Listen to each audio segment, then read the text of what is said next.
유대인들은 하나님께로부터 선택받은 민족이라고 하는 선민의식이 있습니다. 로마서를 쓸 때도 그런 의식이 꽉 들어차 있었나 봐요. 그래서 그들은 핏줄이 유대인이기 때문에 하나님께 그냥 받아들여진다, 이런 생각이 있었지요. 지금도 그런 것 같아요. 지금도 전쟁이 한참 진행되고 있지요. 물론 팔레스틴 쪽에서 이스라엘로 미사일을 쏘고 들어와서 많은 사람들을 죽였어요. 그런데 이스라엘이 하마스를 잡는다는 명분으로 더 많은 사람들을 죽이고 있어요. 그래서 어떤 사람들은 이런 말도 해요. 저 사람들이 선민의식이 있어서 다른 민족은 사람으로 보는 것 같지를 않다, 이렇게까지 말하는 분이 있더라고요. 사도 바울은 로마 교회 성도들에게 분명하게 말하고 있어요. 남을 판단하는 너희들아, 너희도 속에 똑같은 죄가 있지 않느냐. 사도 바울이 이렇게 말하는 이유는 하나님은 겉모습만 보시는 분이 아니라 속 마음도 보시는 분이기 때문에 그렇습니다.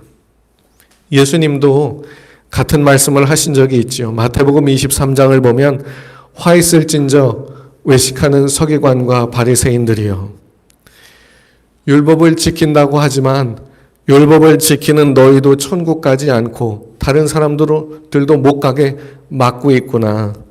율법을 지키고 있다고 하면서 실제로는 사람들 위에 굴림해서 율법을 못 지키는 사람들을 정죄하고 망하게 만들고 있구나. 율법을 지킨다고 하면서 의와 인과 신은 버렸구나. 율법을 지킨다고 하면서 속은 탐욕으로 가득 차 있구나. 살인은 하지 않았지만 살인하기에 충분한 미움과 분노는 가지고 있고, 간음하지는 않았지만 간음하기에 충분한 음욕과 정욕으로 충만케 채워져 있고, 비록 형식적인 외형의 죄는 범하지 않았어도 그 속에 그 죄를 범한 것과 똑같은 마음 상태가 되어 있으니 너희도 똑같은 사람이다, 이렇게 얘기하는 거지요. 그래서 1절에서 이렇게 말하잖아요. 남을 판단하는 것으로 네가 너를 정죄함이니 판단하는 네가 같은 일을 행함이니라. 비록 유대인들이 마음으로라도 이러한 잘못을 저지르지 않고 그런 악한 마음을 갖지 않고 다른 사람들을 그냥 판단했을 수도 있어요. 그런데 남을 판단하는 것 자체도 큰 죄가 될 수 있습니다. 예수님께서 마태복음 7장 1절에서 말하지요. 비판을 받지 아니하려거든 비판하지 말라, 이렇게 말씀하셨어요. 여기서 말하는 비판이라고 하는 말은 헬라어로 크리노라고 하는 단어인데 의미는 판결을 내리다라는 의미예요. 이 사람은 죄인으로 지옥 가야 된다 하고 최종 판결을 내리는 거, 이게 비판하는 거예요. 예수님께서 금지하신 것은 그런 판단을 네가 내리지 말라 이거지요. 그건 하나님이 하시는 거다. 그 사람이 회개할지 안 할지를 내가 어떻게 알며 그 사람이 돌아올지 안 돌아올지를 내가 어떻게 알고 미리 판단을 내려버리느냐라는 겁니다. 로마서 2장 1절에서 말하는 판단하는 사람아, 판단이 마태복음 7장 1절에 나온 비판하지 말라 할 때 그 비판과 똑같은 헬라어 단어로 쓰여 있어요. 물론 판단이 필요할 때가 있긴 있어요. 나쁜 사람에 대해서 분별하지 않으면 안 되지요. 누군가가 잘못된 일을 반복해서 하면 판단을 하고 얘기를 해줘야 되겠지요. 이건 분별이지요. 잘잘못에 맞게 대처해야 됩니다. 그런데 최종 판결을 임의로 마음대로 내리지 말라는 거지요. 하나님께서 역사하실 가능성마저 닫아버리지 말라는 겁니다. 유대인들은 이방인에 대해서 그 가능성을 닫아버렸어요. 저들은 이방인이고 하나님을 모르니 죽어 마땅하다. 돌을 쳐서 죽여 마땅하다. 이렇게까지 판단을 했지요. 그래서 예수님이 그들에게 말하는 겁니다. 너희들도 하나님의 심판에서 자유롭지 못하다고. 여러분, 참 하나님의 심판이라고 하는 주제는 무거운 주제임에 틀림이 없어요. 그런데 지금 사도 바울은 이 로마서 2장에서 모든 사람들이 다 하나님의 심판 아래에 있다, 이 얘기를 하고 있어요. 하나님의 심판 아래에 있다. 사도 바울은 그 이야기를 하기 위해서 이방인들로부터 얘기를 해서 유대인으로 시선을 옮겨가며 너희들도 저들과 똑같다, 이렇게 이야기를 하고 있지요. 9절과 10절에서 먼저는 유대인에게요 그리고 헬라인에게로다 라고 하는 말씀이 자기는 죄인이라고 여기지 않는 유대인들도 다 너네가 먼저 하나님 앞에 심판을 받을 사람들이야 라고 이야기를 하는 말입니다. 이 말은 우리에게도 해당이 되지요. 12절을 보겠습니다. 무릇 율법 없이 범죄한 자는 또한 율법 없이 망하고 무릇 율법이 있고 범죄한 자는 율법으로 말미암아 심판을 받으리라. 율법이 있는 유대인들은 그 율법으로 심판을 받겠지요. 율법이 없는 사람들이 누굽니까? 이방인들이에요. 이방인들은 율법이 없어요. 그런데 율법이 없어도 망한다는 거예요. 왜 그럴까요? 14절을 보겠습니다. 율법 없이 이방인이 본성으로 율법의 일을 행할 때에는 이 사람은 율법이 없어도 자기가 자기에게 율법이 되나니 이런 이들은 그 양심이 증거가 되어 그 생각들이 서로 혹은 고발하며 혹은 변명하여 그 마음에 새긴 율법의 행위를 나타내느니라. 율법을 가지고 있지 않은 이방인들조차도 법전은 없을지라도 그 양심이 법전이 되어서 그를 정죄하고 있다라는 겁니다. 사람들은 다 이걸 경험하고 살고 있어요. 우리나라 사람, 미국 사람, 일본 사람, 어디 원주민들 다 따져보면요. 동일한 교육을 받지 않았어요. 동일한 어디에 이렇게 다 배움을 얻지 않았어요. 다 따로 배웠고 아니면 아예 배운 것이 없을 수도 있어요. 그런데 그들이 공통적으로 나타내는 모습이 있는데 뭐냐면 각자의 양심을 따라 죄와 죄가 아닌 것을 구분하고 살고 있다는 거예요. 도대체 어디서 그게 왔냐는 거지요. 사도 바울은 하나님이 그렇게 하셨다. 그런 얘기를 하는 겁니다. 감리교의 창시자인 존 웨슬리 목사님은 1700년대 분이신데 당시에 1500년대 시작된 종교개혁, 존 칼빈과 마틴 루터를 시작해서 시작된 종교개혁 속에서 그분들이 무슨 얘기를 했냐면 사람은 원죄로 전적으로 타락했다. 하나님이 전적으로 역사해서 구원해내지 않으면 살 수가 없다. 이렇게 했어요. 그러니까 사람들이 그 말을 듣고 죄를 짓는 걸 막 당연하게 생각했어요. 그런데 존 웨슬리 목사님이 보니까 사람들 중에는 타락했다고 하는데도 나름 의롭게 살려는 사람이 있고 나름 선하게 살려는 사람이 있고 나름 바르게 살려고 하는 사람들이 있다는 걸 알고 있었지요. 그들에게도 예수님이 필요하다라는 걸 이야기해 줘야 했어요. 그래서 이 존 웨슬리 목사님은 우리 자신의 구원을 이룸에 관하여 라고 하는 설교문에서 이렇게 썼어요. 사람은 전적으로 타락한 죄인입니다. 그런데 태어난 모든 사람들이 계속 죄에 거하면서 핑계만 댈 수는 없습니다. 왜냐하면 전적으로 타락해서 아무것도 할 수 없는 그런 상태에 있는 사람은 하나도 없기 때문입니다. 사람이 하나님의 영광을 소멸시키지 않는 한 하나님의 은총의 역사 밖에서 홀로 있는 사람은 아무도 없습니다. 살아있는 사람 치고 우리가 보통 말하는 자연적 양심을 가지고 있지 않은 사람은 없습니다. 여기서 말하는 이 양심이라는 건 자연적으로 타고나는 게 아닙니다. 정확히 말하면 하나님의 선행적 은총입니다. 모든 사람들은 많건적건 이 선행 은총을 지니고 있습니다. 이 선행 은총은 어느 정도 자기를 비추어주는 빛으로 희미하기는 해도 반짝이는 불꽃을 가지고 있습니다. 만약 귀가 불젓가락으로 찢어져 마비된 양심을 가진 극소수의 사람이 아니라면 인간은 양심의 빛을 거역했을 때 다소 불안을 느끼게 됩니다. 사람은 은총이 없어서 범죄하는 것이 아니라 그가 가지고 있는 은총을 활용하지 않은 까닭에 범죄하는 것입니다. 존 웨슬리가 말하는 건 뭐냐면 오늘 사도 바울이 말한 것처럼 율법이 없이 자기가 자기에게 율법이 돼서 양심으로 망하는 사람들이 왜 망하냐? 그 양심, 그것이 하나님께서 주신 거기 때문에 그렇다. 하나님이 모든 사람들에게 주신 희미한 불빛이기 때문에 그것을 통해서 어느 정도 비추어 볼 수 있다는 거지요. 그래서 사람들마다 그 양심의 빛에 어긋나는 짓을 하면 자기도 모르게 불안하고 마음이 두근두근하고 곤고해진다, 이런 얘기를 하는 겁니다.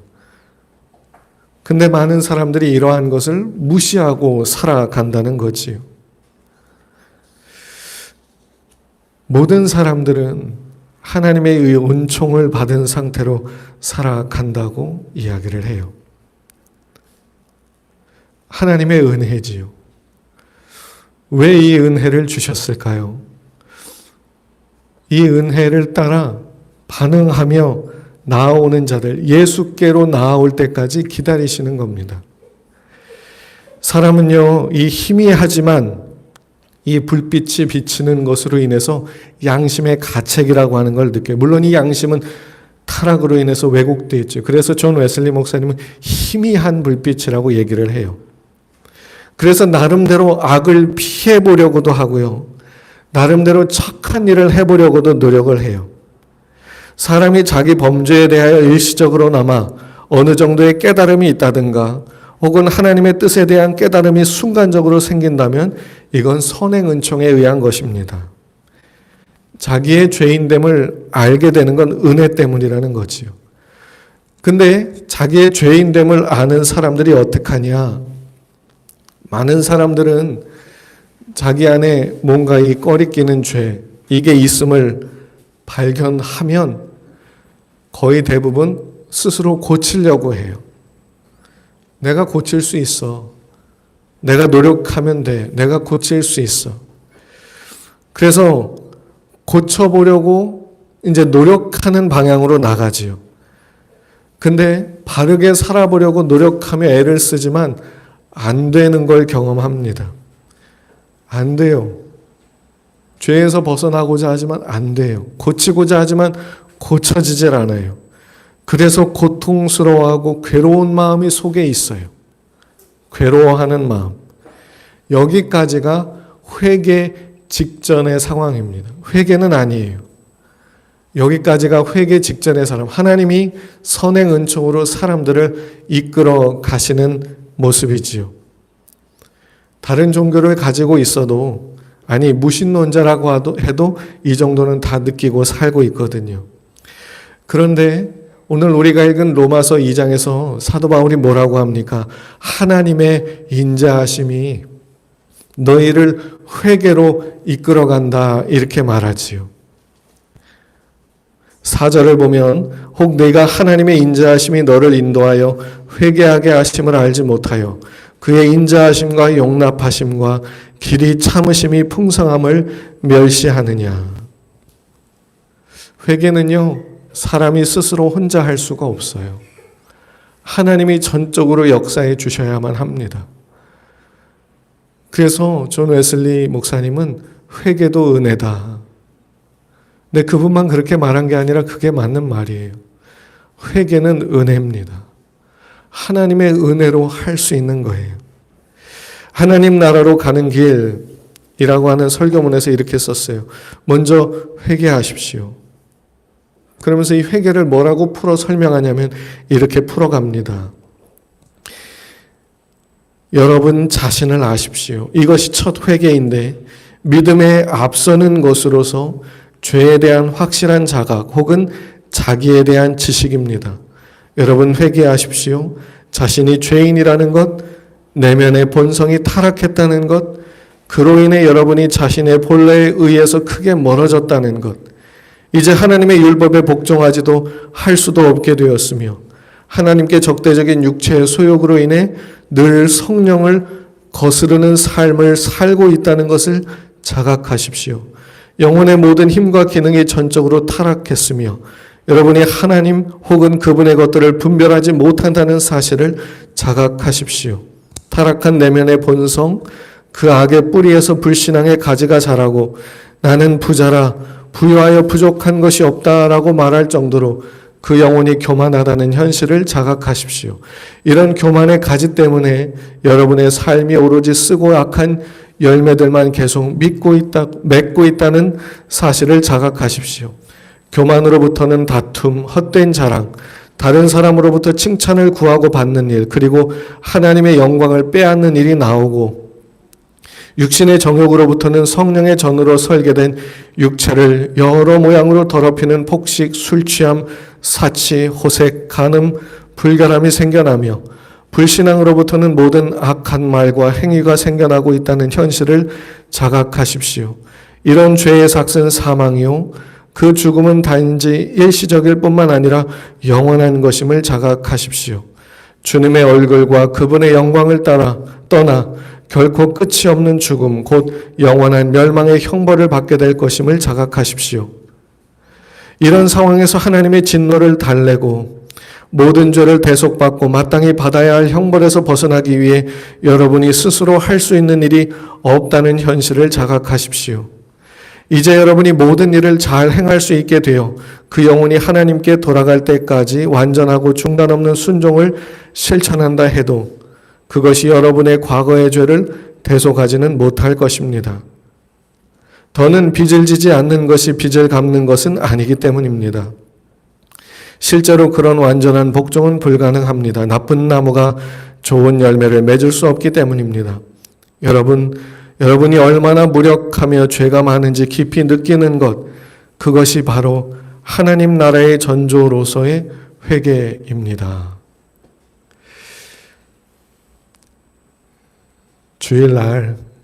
주일 예배 때 이런 얘기를 하는 건 어떻게 보면 너무 무거운 얘기라서 안 좋을 수도 있겠지만 교회가 아니면 어디서 이런 얘기를 하겠습니까? 하나님 앞에서 내 행위를 고치는 거, 바꾸는 거, 그래서 온전케 되는 것이 회개가 아니라 그걸 못한다는 거예요. 그걸 못한다는 것을 스스로 인정하고 그로 인해 자각하고 깨닫고 주님 앞에 나오는 것이 회개다라고 말해주고 있어요. 존 웨슬리 목사님은 이렇게 계속 얘기합니다. 여러분이 얼마나 무력하면 죄가 많은지를 깊이 느끼는 것, 그것이 바로 하나님 나라의 전조로서의 회개입니다. 이런 자각에 상응하는 감정들이 부과된다면 여러분은 하나님 나라에서 멀지 않습니다.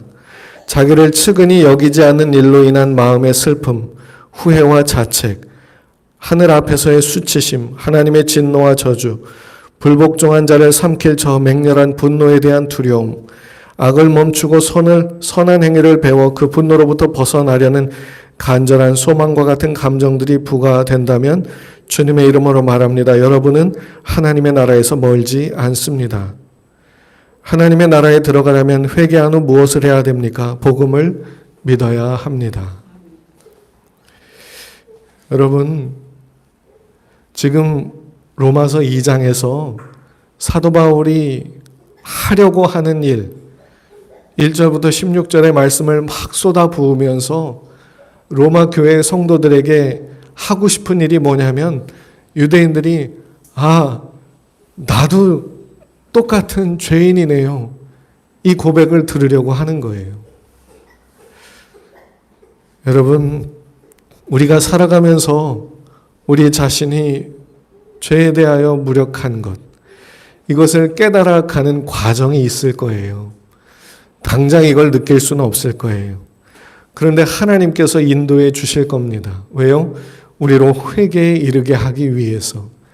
하나님의 길이 참으심과 하나님의 인자하심과 하나님의 인도하심이 우리를 그 길로 이끌어 가실 겁니다.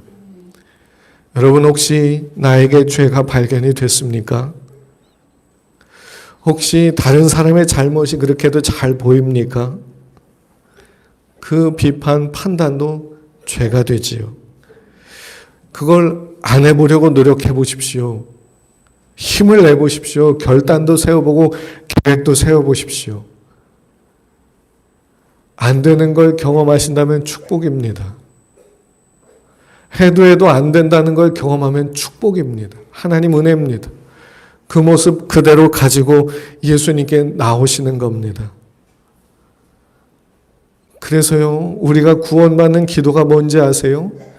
예수님, 내게는 예수님이 필요합니다. 예수님, 내게는 예수님이 필요해요. 오셔서 나를 여기서 건져주시고요. 여기서 내게 생명을 주시고, 여기서 내게 구원을 주시고요. 나를 인도해 주세요. 여러분, 이것이 진실한 우리의 기도고 하나님께서 듣기를 원하시는 기도입니다. 그리고 믿는 거예요. 주님이 나를 용서해 주셨다는 것을. 주님께서 나를 용서해 주신 확신, 그 위로를 나로 경험하고 느끼게 해달라고 기도하십시오. 하나님이 주십니다. 존 웨슬리 목사님은 회심의 날을 경험하기 전에 아니 사람이 어떻게 하나님께 용서받은 것을 갑자기 느낄 수 있냐. 잘해야지. 하나님 앞에 잘하고 온전히 행하고 똑바로 행하면서 그걸 느껴가는 거지 어떻게 그걸 한 번에 느끼냐. 그래서 그랬던 분이었어요. 그런데 성경을 연구하고 수많은 사람들의 경험을 보고 믿음의 선조들의 일을 보면서 하나님의 용서해 주신 그 은혜를 경험하는 건 즉시 경험하는 거구나. 내 안 되는 모습을 가지고 하나님께 나와서 부르짖을 때 그분이 그냥 주시는 거구나. 내가 노력하고 애를 쓰고 막 이렇게 해서 내가 따내는 게 아니라 내가 얻어내는 게 아니라 하나님이 그냥 주시는 거구나. 존 웨슬리 목사님이 이걸 경험했어요. 이게 감리교 회심입니다. 여러분, 시대가 힘들어지고 사람들과의 관계가 점점 안 좋아질 수도 있고 예민해지고 마음이 각박해지고 그럴수록 이거 하나님이 점점 이 세상을 그냥 없애버리려고 그러는 거 아니야? 아닙니다. 하나님이 우리에게 은혜를 베푸시는 겁니다. 우리의 안됨을 더 보게 하시는 거고 못함을 더 발견하게 하시는 거지요. 여러분, 이렇게 하나님께 나와서 복음을 믿으시게 되기를 축복합니다. 복음을 믿는다는 건 하나님께서 그리스도 안에서 우리를 화목하게 하시고 우리의 죄를 우리에게 돌리지 않으신다는 것을 확신하는 겁니다. 복음을 믿으면 우리 안에 하나님이 주시는 기쁨이 있어요. 위로가 있어요. 막 터져나오는 감격이 있어요. 울컥하는 감사가 있어요. 제가 영상을 하나 보다 보니까요. 어떤 4살짜리 꼬마 여자아이가 이제 미용실에 가서 머리를 자르는데 그 머리를 자르시는 그 분이 이렇게 머리를 자르고 있는데 그 조그만 아이가 말하는 거예요. 난 되게 못생겼어요. I'm so ugly. 그랬더니 그 머리를 깎으시던 분이 네가 왜 못생겼냐. 넌 예뻐. 넌 아름답다. 거울을 보면서 그렇게 말해야지 하니까 이 꼬마 아이가 갑자기 눈물을 막 팍 터뜨려요. 여러분, 이 모습과 비슷합니다. 하나님, 나는 죄인입니다. 나는 하나님 앞에 추하고 더러운 모습으로 왔어요. 예수님이 내게 필요합니다. 예수님, 나와 함께 해주세요. 그러면 예수님이 우리를 끌어안으시면서 그래 내가 너를 위해 죽었다. 그래 내가 너를 위해서 모든 저주를 내가 감당했어. 너는 살아야 된다. 너는 구원을 얻고 하나님의 영광을 위해서 살아야 된다라고 말씀해 주시지요. 그러니까 값없이 은혜를 경험하게 되니까 눈물이 터져 나올 수밖에 없는 거지요. 여러분, 혹시라도 나를 힘들게 하는 죄악된 습관이 있습니까? 하나님께 이런 사람이라고 드러내며 나오십시오.